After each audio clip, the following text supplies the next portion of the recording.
నేను వచ్చింది కూడా నువ్వు ఎవిక్షన్ షీల్డ్ ఇచ్చినందుకే బాబు. ఇట్లు గౌతమ్ ఫ్యాన్స్ అసోసియేషన్ అందరూ చూడండి వినండి, ఎవిక్షన్ షీల్డ్ ఇచ్చినందుకు నాకు కృతజ్ఞత లేదన్నారు. నేను బయటకు వచ్చేసిన అప్పటికే, లోపల ఏదైనా చేద్దామన్నా కూడా నాకు కుదరలేదు.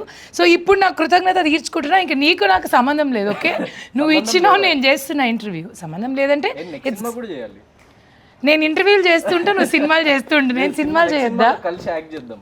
Then fine. So July 4th it is దగ్గరకు వచ్చేసింది. I'm sure you guys are very busy ప్రమోషన్స్లో, సినిమా గురించి. అండ్ ఐ థింక్ చాలా కష్టపడ్డావు కదా సినిమా కోసం. చాలా చాలా కష్టపడ్డా. I can see that. And shoot కూడా మీరు చాలా లాంగ్ టైం నుంచి చేస్తున్నట్టున్నారు. అంటే లాంగ్ టైం అంటే బిగ్ బాస్ సీజన్ 7 అయిపోయిన తర్వాత లైక్ ప్రాపర్గా స్టార్ట్ అయింది.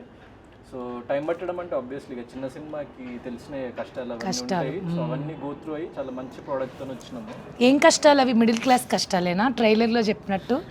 వాట్ లైక్ రియల్ లైఫ్లో మీరు మిడిల్ క్లాసా అండి? అంటే ఒక 80% లైక్ మిడిల్ క్లాస్. ఇప్పుడు కొంచెము లైక్ బెటర్ అవుతుంది సిచ్యువేషన్. ఎదుగుతున్నారు జీ. నాకు ఎవిక్షన్ షీల్డ్ ఇవ్వడంతో లక్ కలిసి వచ్చినట్టు, lady luck. So that has a different following altogether for his ladies luck.